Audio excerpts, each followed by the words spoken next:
You are Locked On Auburn, your daily podcast on the Auburn Tigers. Part of the Locked On Podcast Network, your team every day. There it is. Yes, welcome on into Locked On Auburn, your daily Auburn Tigers podcast. I'm your host, Zac Blackerby, and joining me today, Mike G. It's a War Rapport Wednesday. I missed you last week. How are you, buddy? Pretty good. Had some wisdom teeth extracted last week, so I had to chill for a little bit to get myself together. Well, I appreciate that, and glad you're back. Glad everything is good. You didn't need those teeth anyway. You didn't need those. That's what the doctor said. Yeah. I'll take their word for it. So the game Saturday did not go very well. I didn't really hear a whole lot of your thoughts going into it, but coming out of it, what are the biggest takeaways in your mind? Number one, and I think it's at the top of everybody's mind right now, is drops are a problem. We are on a record-setting pace for drops. In the post-game presser, I asked Coach about it. He said that he did not know the stat, but we're on pace for almost 50 drops, which is just under triple the amount of drops we had last year. Yeah. Mind you, we're going to play more games this year, but that rate is astounding. And given how they want to run offense, it's going to be hard to get anything going if we keep dropping the ball. So it has to be noted, a lot of these drops, of the 22 drops that we have so far this season, 8 of them are by non-wide receivers. Mm-hmm. So Shanker, Tank, and Shivers have dropped collectively 8 passes, right? For the rest of the receivers, again, Demetrius Robertson, it's a whole systemic problem with the drops. Now I have some thoughts on that. That's not completely all on them, but right now the passing game is in a state of disarray, and they're going to have to pull it together to finish out this schedule. Because let me tell you, we started the season with the second hardest schedule in the country, Zach.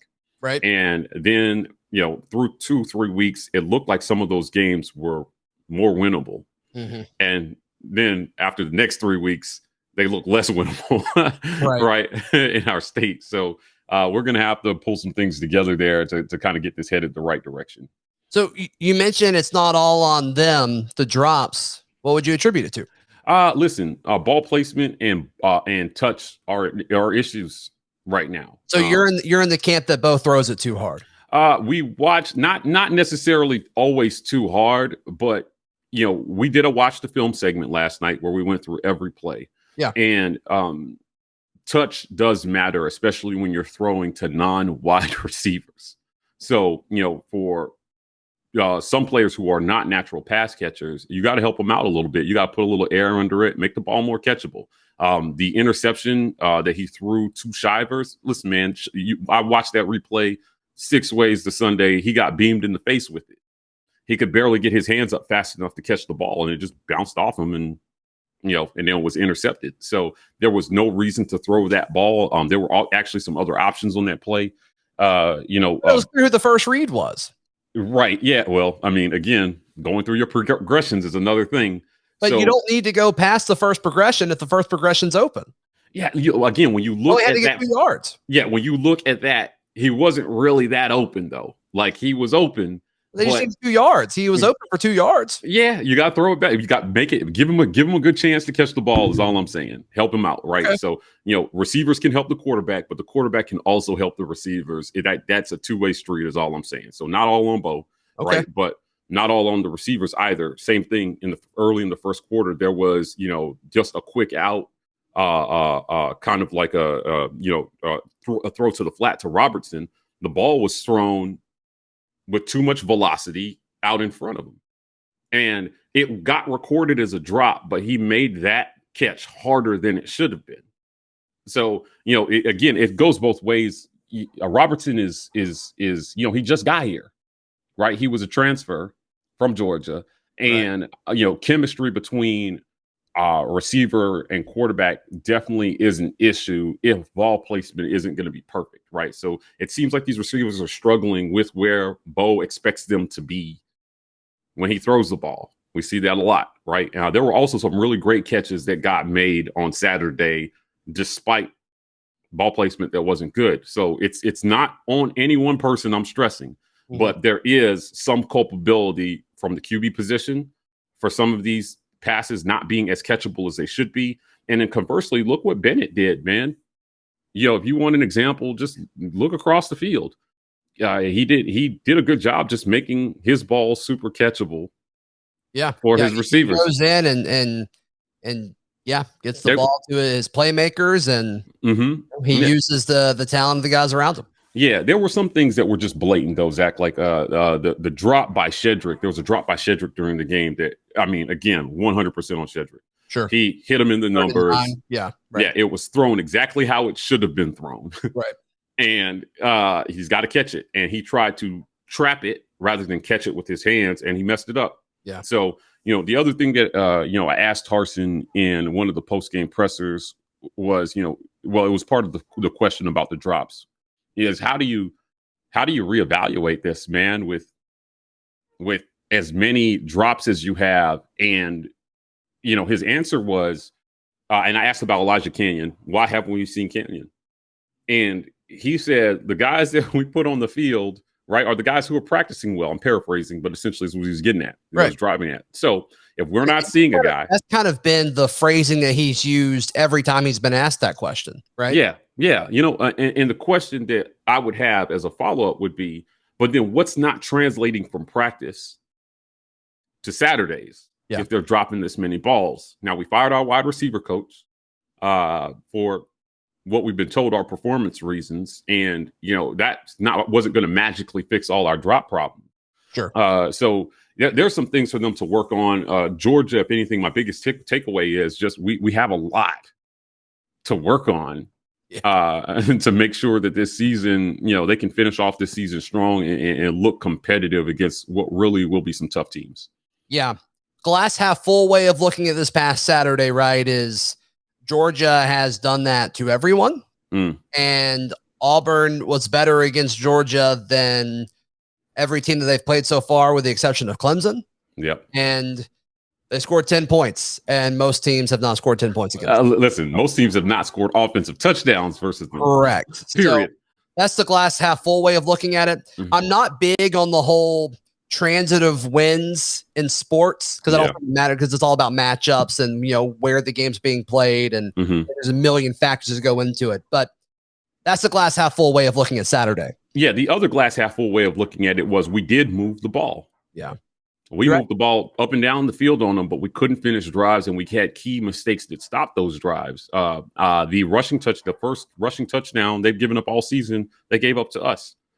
This team is still, I think, got a lot of talent, and this is a first-year head coach, and he's trying to figure out what he has, and he's trying to field a competitive team every week, but so is everybody else in the SEC. So again, we did move the ball. The other glass half full point, Zach, is we held Georgia to 36 yards rushing at the half. We made them one-dimensional, and eventually the run defense wore down. But with 3 minutes left in the second quarter, the third quarter, I'm sorry, there was only 10 yards of total offense difference between these two teams. And that's what I predicted going into the half. I thought it'd be a little bit closer at the half. I thought it'd be about a one-score Georgia lead, and then over the course of the second half, they would just pull away. And that's pretty much what happened. The way you just described it, I think that kind of lines up with that. And so, and it's interesting. I was talking about this with Charlie 5 yesterday.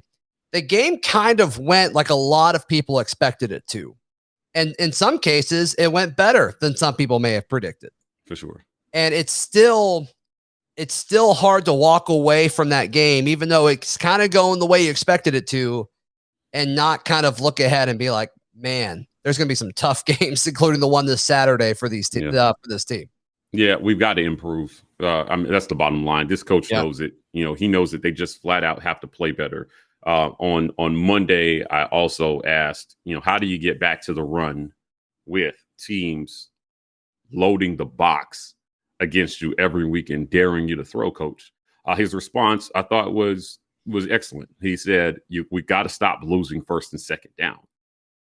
Now, what I wanted to hear him say was, again, about the passing game, right? For as much as when he said, we got to not lose early.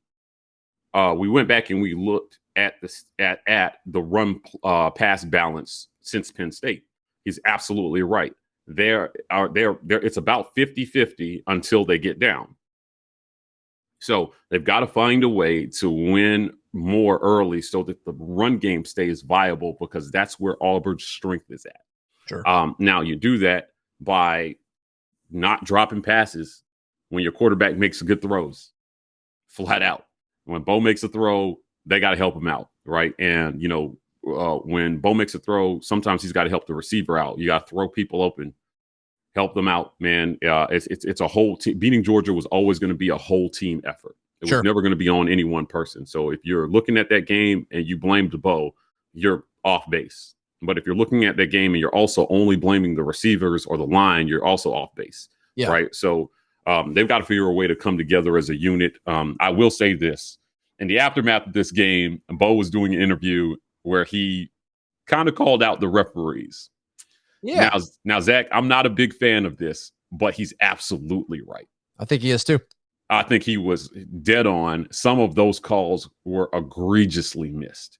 And in a game with a good team, it can stem the tide. The one to Capers I thought was, really egregious in the end zone. It would have been a touchdown. It was fourth down.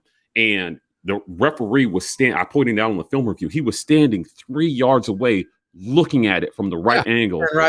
And did not see the DB holding Capers' right arm the whole time. Right? He could not even get his arm up to try to catch the ball because the DB was holding. He was early.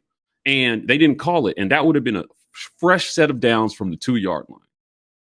Now, that's not to say we would have won the game, but Georgia doesn't need any more help from the refs, man. Like, I just was really disappointed. We've had our fair share of help from the refs over the years, but I think the referees called a disappointing game. The call on Roger early was the one that bothered me the most. Yeah, the PI call. It's like, that is what you want your corner to do. Yeah, he got his head around. And the receiver is trying to arm bar him.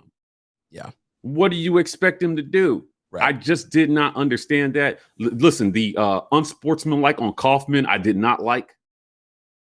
The game was kind of already out of hand by that point, but it was representative of how they were calling that game kind of against us. Now, he stepped over the receiver, but the receiver was already under him.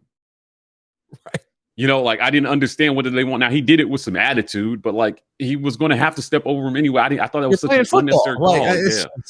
I'm not there with you. Yeah. So I don't know, man. I think the refs, when they go back and they get graded on their performance, they're going to grade out pretty bad for that game. SEC refs for you. Hey, Mike G, our guest today. Hey, today's show brought to you by our friends at Prize Picks. Have you heard about Prize Picks? I'll tell you about it. It is daily fantasy made easy. I love this. I know you will too, specifically for the daily college sports fantasy action. Not a whole lot of places do daily college sports, but Prize Picks does. And be sure when you check them out at prizepicks.com, you use promo code LOCKEDON, one word, LOCKEDON.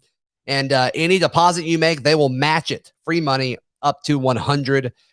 Don't hesitate. Check out prizepicks.com today and use promo code LOCKEDON, or go to your app store and download the app today. Prize Picks is daily fantasy made easy. All right, let's talk about what's going to happen this Saturday, Mike G. This Arkansas team is pretty good. I think they're a pretty good team, despite the way they played against Georgia, and then just kind of slipping up against Ole Miss. They're not really playing a whole lot of defense against Ole Miss. This is a team that Auburn should be able to run the ball on and move the football against. I hope this offense kind of gets some confidence this Saturday. But a lot of pressure is going to be on this defense. And I talked to Chandler Wooten earlier today at the time of us recording this, and he just kind of listed a bunch of things that they do well. They do a ton of things on offense well. And a lot is going to be won pre-snap in this football game. Yeah, listen, there are some things about Arkansas that, you got to get back to your roots here. Number one, you got to get the run game going against Arkansas. This is a bottom 4 rush defense in our league, flat out, right? So you've got to run the ball on them. You cannot make them make you one-dimensional. So I expect to see that, right? This O-line has been, just a little bit above average at run blocking. Run blocking has really only failed again when we lose first and second down, and we abandon the run. Yep. We've been abandoning the run. So it'll be really interesting to see how they handle that. Like, can we get back to running the ball? Because that's where the strength of this team has always been. Through 2 SEC games, 91 passes, 58 rushes. So, when you talk about balance, Harsin said that he wanted to be, started with being a downhill run team, but you got to run the ball. You got to find a way to do it. Their pass defense is the second best pass defense in our league right now, secondary only to Georgia. So you got to run the ball. You need to pass the ball at about a 65 to 68% clip to keep them honest, and Tank and Jarquez Hunter should do work. Right. Their challenge other than that, right, in terms of rushing, Arkansas's rush offense here is they're top 4 in the league. I mean, they're going to try to run the ball as well, too. Yeah, they're a good football team. I mean, they do a lot of things. I don't know if they're really elite at that many things, but they're pretty good at almost everything. Yeah, 5.3 yard average per rush. Auburn, again, 6.1. So that's a battle that you have to win. Yeah. Our rush offenses versus their rush offense, we've got to win that battle there. Take some pressure off the quarterback in this one and move the ball.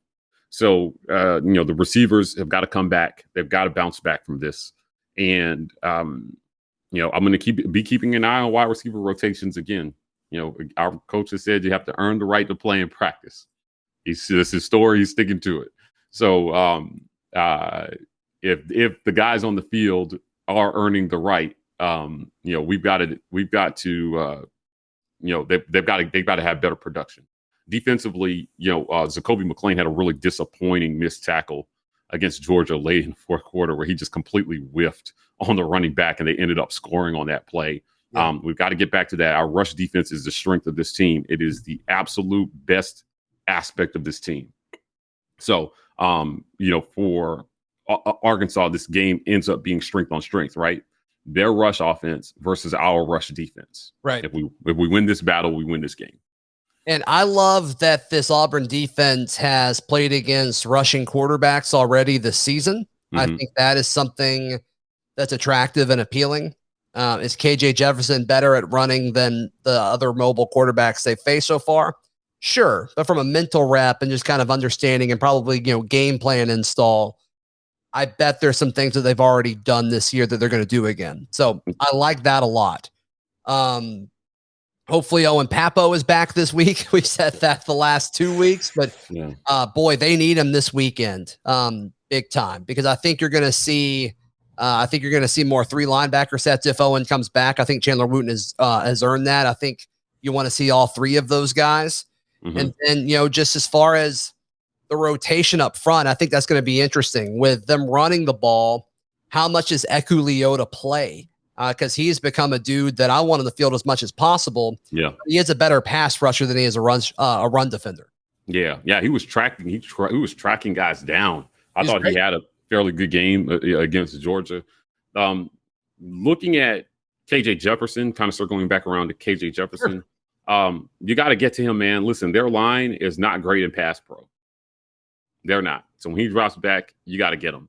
You got to get him on the ground, and he's 48% under pressure. He's not great. He's going to make mistakes. He's got 3 picks on the year. You got to force him to make some mistakes. He's got a few turnover-worthy plays. It's attack this quarterback, man. Attack this quarterback. Yep. Now, no defense was played last week. Right. In Arkansas versus Ole Miss, none whatsoever. Right. We can't get into that kind of game. Auburn, to quote, famous TikTok, you're not that guy. You're not that guy, pal. So we cannot get into a shootout, I don't think, with any team this year. Our defense has to hold them. And, we have essentially failed to get to 28 points in almost every game since Penn State. Mm-hmm. or since the first 2 games of the season. So like it's going to be, we've got to figure out a way to put 30 points on the board at some point versus a Power 5 opponent if you want to win. Yeah. If Auburn does not score 30 on Saturday, they probably lose. And let's go over some predictions in just a moment. Mike G, our guest on this War Rapport Wednesday. Today's show brought to you by Built Bar. Built Bar is the best tasting protein bar ever. Comes in a ton of different flavors, ranging from coconut to cherry to double chocolate to salted caramel. There's something for everyone. All their bars very high in protein, very low in calories. Most of their flavors around 17 grams of protein, just 130 calories, only 4 grams of sugar, and only 4 grams of net carbs. So go to built.com, use promo code LOCKED15 to get 15% off your order today. That's at built.com. Use promo code LOCKED15 for 15% off. That's at built.com.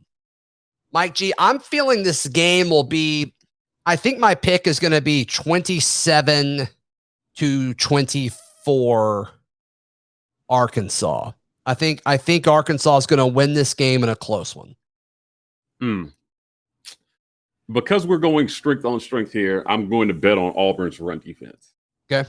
I don't think they can wear us down the way Georgia did. I agree. And so, that being said, there will be plenty of opportunities offensively.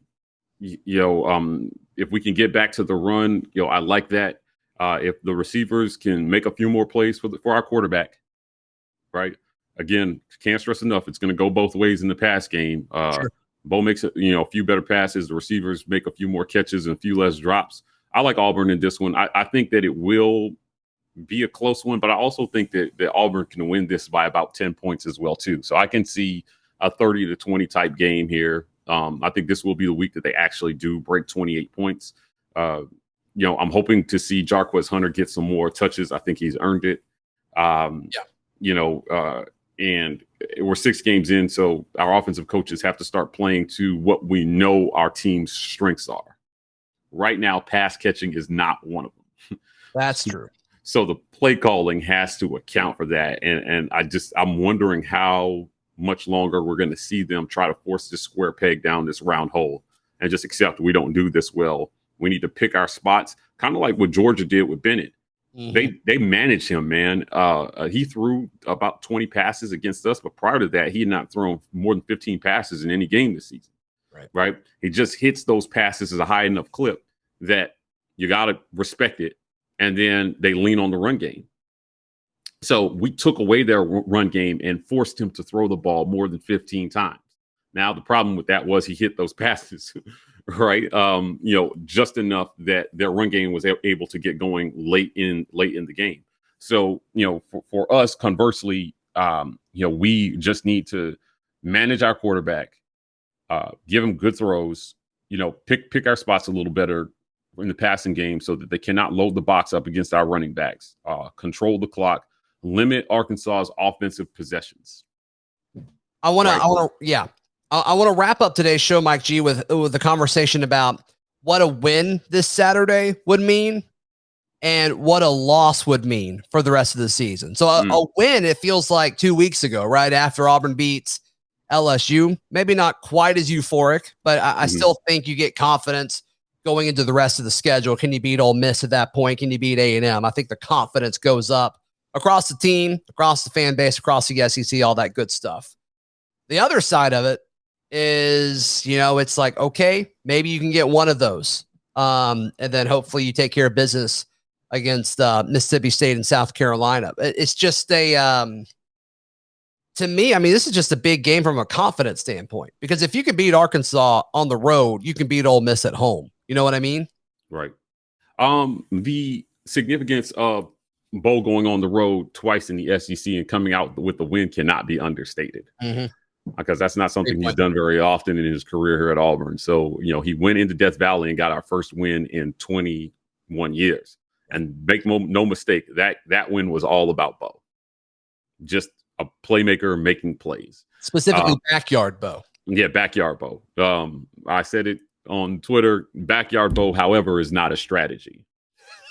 That is a fail-safe when all other things fail. But you don't go in expecting there are just few players in history that play that way consistently. at a high clip, like the Johnny Manziels of the world. Yeah, and they win Heisman's. Yeah, right. Yeah, that's not what we have here. Right. So, what a win, to your question, what a win Saturday will mean is it'll mean hope for the rest of the season. Yeah. I think that if you lose this game and if you lose it badly, hope starts to wane. And the significance of that is we paid $21 million to get rid of the last guy. And when we interviewed Alan Green and we asked him why the change, why pay that much money? His answer was profound. He said, when we evaluated the program, there wasn't the hope around the program that we would have wanted to see. That is a powerful thing. Yeah. And so, in his world, when people start to lose hope, right, what happens? Fans stop buying tickets. Merchandise sales go down. Boosters stop donating money, right? Like, when people in and around the program start to lose hope, it can crater your program. So Sure. you have to keep hope alive. Bringing in a new coach kind of sparks that hope. But we've got to give him time. This is year one. There were high expectations in year one. Now reality is starting to set in a little bit. But if you lose this game, you got to show improvement and you got to look competitive. And you're on the road versus a ranked team in the SEC West, which is definitely the toughest division in football every year, but particularly this year. Right, with Ole Miss and Bama and Texas A&M taking out Bama, and come on, man. Every game left on our schedule is losable. The way we played to this point, including South Carolina, you can't. I don't know if I agree with that. I don't know if South Carolina is like based on Georgia State. I have to say that South Carolina is losable. Okay, that's fine. If we had another performance like that, we could lose to South Carolina at South Carolina on the road. So they're terrible. I would like to see South Carolina play Georgia State. Yeah, right. I mean, I know you don't like the transitive property of who played who, but still, yeah. I just think I'm looking at that and I'm like, there could be 3 wins left on the schedule, or there could be 1. Mm-hmm. And in a complete doomsday scenario, there are 0. Gosh. So go into this long summer if that's the case. Yeah, play this game like it's the Iron Bowl, man. Mm-hmm. Play it like the championship is on the line every week from here on in. We are at the halfway point. At this point, you're kind of done evaluating your team. Right. You know what you have and you know what you don't have. Now we need to call plays and come up with game plans that utilize our strengths and cover our weaknesses. Mm-hmm. That's where coaching comes in. Now, if you've been listening to me, I'm way harder on coaches than I am on players because the millionaires tasked with putting these kids in a good position to utilize their athletic abilities to the best of their ability is always going to be paramount. So, to put a cap on it, sure, you win this game to keep hope alive, right? And you go out there and Harsin was like an hour late to the post-game presser on Saturday. I was told through the grapevine it was because he was chewing ass in the locker room over what he saw. Now he took a while too, and I'm okay with that. Yeah, like if he's using it to coach and to motivate and to inspire in whatever way works for that specific player. Mm-hmm. That's fine. His job is always at every second of every day where it's possible is for him to make the team better. And there is an unlimited amount of ways to do that. And so absolutely. if he was using it when his team was beat up and just got embarrassed on their home turf. Mm-hmm. Yeah, I have no issue with him doing that at all. Yeah. Listen, I was take your time, coach. Get it right. Your job. You pay a lot of money to do it. You do it. Absolutely. For sure. Absolutely. Mike G, what's going on these days at the War Rapport? Same old. If you're watching, this is a War Rapport Wednesday at Locked On. But we're busy over at the War Rapport. We had our first company tailgate out at the Georgia game. So all our subs came out and just kind of hung out with us and ate ribs and had a beer. And it was great meeting everybody. We'll probably do that again before the end of the year. Cool. We've got our Watch the Film segments on Mondays. There's a lot of reasons. You can go check us out on YouTube. We're active on all social media platforms. Particularly, we're dropping some recruiting segments to keep everybody updated on commitments as they're happening. Sure. So, yeah, just, subscribe on YouTube, sign up as an insider, get access to some of the special segments that we're doing, particularly watch the film. It's one thing we can all argue about what happened, but I'll tell you, one thing I was reminded of is watching the game from the press box Saturday. There's so much you cannot see until you go back and look at the film. Right. You're right. I do it every week. So, but normally I'm sitting in my living room in DC watching the game on TV. So I don't have to rewatch as much. I had to rewatch the whole game, and half the things I thought were true were not after I watched the film. So you sign up as an insider and get access to that segment. That's something that nobody else is doing here on YouTube. Yeah, absolutely. Brother, appreciate your time as always, man. We'll talk again soon. All right. Yep, that is Mike G with the War Rapport. Be sure to check out their channel. And we'll be back tomorrow with a little crossover action. We'll talk to John Neighbors, host of Locked On Razorbacks. Get you ready for Saturday. We'll see you then right here on Locked On Auburn.